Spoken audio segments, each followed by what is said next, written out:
nouvelle vidéo. Je t'aide à vendre rapidement et en quantité sur Vinted. Et aujourd'hui, on se retrouve pour une vidéo très sérieuse. Carrément, je suis accoudée à la table. On va faire le bilan de mes ventes Vinted du mois de juillet. Le mois de juillet arrive à sa fin et par la même occasion, la première partie du Vide ton placard challenge aussi. Je vous rappelle qu'on avait 2 mois pour vider l'intégralité de nos placards.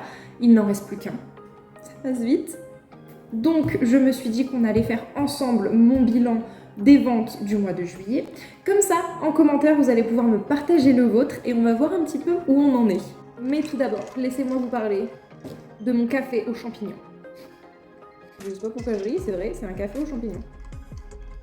Sans blague, petit hashtag ad pour parler de ce café. J'ai eu la chance de découvrir la marque Mush & Go qui font du café. Alors, pas n'importe lequel de café. C'est un café aux champignons et aux plantes adaptogènes. Alors, c'est censé être une boisson qui substitue du coup au café, tout en gardant quand même les bienfaits, entre guillemets, du café. Le café, en général, on le prend quand on est fatigué, quand on a un petit coup de boost, quand on a besoin d'être concentré, quand on a besoin d'être focus, et bah là, voilà, c'est ce que ça fait. Et sans blague, moi je cherchais un substitut au café parce qu'en fait, le café ça me bousille le bide. Premier degré, j'ai le bide bousillé à cause du café. J'ai la saveur choco-noisette. Alors, c'est très très bon. Je le fais en ce moment en frappé, donc café froid. J'ai pas encore essayé chaud parce que le temps ne le permet pas actuellement, mais je pense que ça peut être sympa. Si vous êtes amateur, amatrice de café, pour le coup, la saveur choco-noisette, on sent quand même bien le choco-noisette, ça prend un petit peu le dessus, je trouve, sur ce goût de café. Mais par contre, on a toujours cette petite amertume, vous savez, qu'on a au fond de la gorge, là, quand on boit notre gorgée de café. Et ça, j'adore. Ça, j'adore, moi, avoir le goût reste. Et ça, je kiffe. Donc là, on a un sachet de 30 portions, ça fait à peu près 1 mois de café, c'est ce qu'ils disent. Je le finirai plus tôt, je pense. Tout simple à faire, une cuillère à café dans 200 ml d'eau ou de lait. Moi perso, je le fais avec du lait d'avoine, c'est super bon. Donc voilà, si vous cherchez un substitut au café, mais je conseille 100% ce produit de chez Mush & Go. De toute façon, je vous mets tout dans la barre d'infos. Je vous mets également un petit code promo qui n'est pas négligeable. Et puis de toute façon, si vous n'aimez pas le café, sur Mush & Go, il y a plein de compléments alimentaires qui vont vous faciliter la vie. Croyez-moi. Parenthèse caféinée terminée, retournons à nos moutons. Alors tout d'abord, on va parler des meilleures ventes du mois, ce qui s'est le mieux vendu. Alors j'ai noté, parce que bien sûr c'est l'été, j'ai noté que sans surprise, j'ai vendu pas mal de robes de plage, de shorts et de petits tops. Beaucoup de chaussures d'été aussi. J'en avais 3 à vendre, et ben j'ai vendu les 3. En plus, il me semble qu'elles sont toutes parties vraiment super vite. C'est parti super vite, donc ça, si vous en avez dans vos placards et que vous voulez vous en débarrasser, c'est vraiment le moment. J'ai vendu un sweatshirt et j'ai vendu un blazer. 2 articles dont ce n'est pas la saison, mais ma foi, pourquoi pas. Sinon, tout le reste de ce que j'ai vendu, c'était des choses de saison. Preuve que du coup, la saisonnalité joue quand même un rôle énorme et qu'il ne faut pas la négliger. On va également voir les articles qui stagnent parce que malheureusement on ne peut pas non plus tout vendre d'un claquement de doigts, ce serait beaucoup trop facile. J'ai pas mal d'articles qui ont eu 0 vue, mais 0 vue, 0 favori, 0 tout. Et je pense que c'est parce que je me suis plantée sur le jour de publication de mes annonces. Souvent, moi, ce que j'aime bien faire, c'est faire 2 vagues de publication. Donc, je publie en général le mercredi et le dimanche sur Vinted et ça marche à tous les coups très très bien. Sauf que là, j'avais pas le temps. Et mon erreur a été de ne pas publier le mercredi, mais de publier le jeudi et le vendredi matin. J'ai fait un bide, mais un bide complet. Franchement, je ne valide vraiment pas la fin de semaine, genre jeudi, vendredi.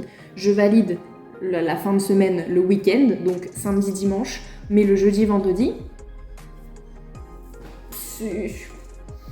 voilà, c'était pas nécessaire. Vraiment, j'aurais pu économiser mon temps, quoi. Surtout que c'était le moment où j'ai voulu tester de publier les affaires de rentrée. Donc j'avais beaucoup de chemises, un petit peu habillées, etc.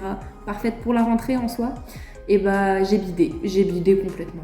Pour les affaires de rentrée, je pense que le mieux c'est d'attendre mi-août que pas mal de gens quand même soient rentrés de vacances. Et à ce moment-là, de publier tout ce qui va être chemise, tailleur, blazer, pantalon habillé, voilà, toutes ces fringues en fait un petit peu back to school, back to work, ça peut se vendre vraiment très vite à ce moment-là. Ce sera le moment de mettre des hashtags back to school, rentrée 2025, rentrée septembre, rentrée école, etc., etc. Si vous avez des sacs à dos également, pensez-y. Je pense aux trousses, aux pochettes, voilà, ça peut très bien partir aussi à ce moment-là. Donc comme je vous le dis, je pense que moi je réessayerai de poster tout ce qui est chemise, manches longues, du coup à ce moment-là, peut-être mi-août, ça peut marcher, je pense. Et pour tout ce qui est mes vêtements d'automne-hiver, je doute sur le fait que je vais les vendre pendant ces 2 mois de vacances. Je pense que eux, ils vont échapper au challenge, malheureusement. Bon, après, ça va, j'en ai pas beaucoup. J'avais vraiment majoritairement des fringues d'été, donc en vrai, tant mieux. Mais les vêtements d'automne-hiver, c'est quand même les fringues qui prennent le plus de place. Même si t'en as que 3, et c'est 3 machins qui sont épais comme ça et qui te prennent un carton entier. Donc, j'essaierai quand même de les mettre sur Vinted. On sait jamais, après tout ça peut partir, pourquoi pas. J'ai très peu d'espoir, mais on sait jamais. Maintenant, passons à la partie la plus intéressante. Parlons chiffres. J'ai tout noté sur mon petit calepin. Mais dans tous les cas, je vous mettrai des captures d'écran. Si j'ai des choses à vous montrer visuellement parlant, ça peut être plus simple à expliquer. Donc, j'ai fait en tout 42 ventes en un mois, donc pendant juillet, 42 ventes, dont 3 lots, dont un colis perdu qui m'a été remboursé, mais je pense qu'il y en a un deuxième qui va m'être remboursé, parce que la dame, ça fait un petit moment qu'elle attend son colis, et je pense qu'à mon avis, il va tomber en perdu lui aussi. Et également un colis qui est revenu parce que la personne ne l'a pas récupéré. Alors en tout, je me suis donc débarrassée de 58 articles. C'est pas mal, c'est pas mal. Pour la maudite somme de 240 €. Je me suis virée déjà la plus grosse partie des ventes. Je crois que j'ai fait 2 virements, un de 45 et un de 77, quelque chose comme ça. Et là, il doit me rester 53 en attente et une soixantaine d'euros déjà disponibles dans le portefeuille Vinted qu'il faut que je me vire d'ailleurs, parce qu'on laisse pas les sous sur Vinted comme ça, non, non, non, on sait jamais. J'espère d'ailleurs que sur les 53 € que j'ai en attente, c'est des ventes qui vont aboutir et pas des personnes qui ne vont pas récupérer leur colis. Ça, vraiment, j'ai du mal. Hein. Ouais. Les commandes Vinted retournées,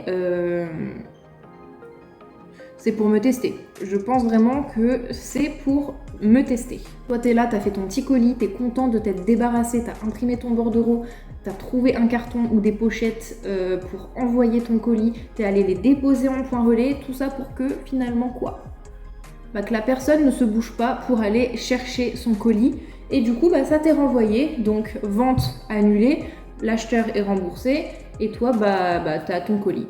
Voilà, ton colis revient quand il veut revenir, parce que ça aussi, combien de retours se retrouvent en fait perdus au moment du retour, hein. Et du coup le vendeur ne récupère pas le colis qu'il a envoyé, mais par contre l'acheteur lui est remboursé. Ça, je trouve que c'est scandaleux. Vinted, je ne comprends pas pourquoi vous n'êtes pas plus du côté des vendeurs que du côté des acheteurs. On devrait être protégés tous de la même façon. S'il n'y a pas de vendeur sur Vinted, il risque pas d'avoir d'acheteurs. Donc, votre plateforme, si vous voulez qu'elle marche, il va falloir protéger autant le vendeur que l'acheteur. Ça me paraît logique, mais bon. Non, c'est vrai qu'avant, sur Vinted, lorsque votre acheteur ne récupérait pas le colis vous était renvoyé, voilà, à juste titre, mais les sous de ce colis retourné étaient également versés au vendeur. Alors que maintenant, le colis est toujours renvoyé au vendeur, mais en revanche, les sous sont reversés à l'acheteur, comme si en fait il avait annulé sa commande. Alors qu'attention, ce n'est pas une commande annulée. Ne pas venir chercher un colis, ce n'est pas annuler une commande.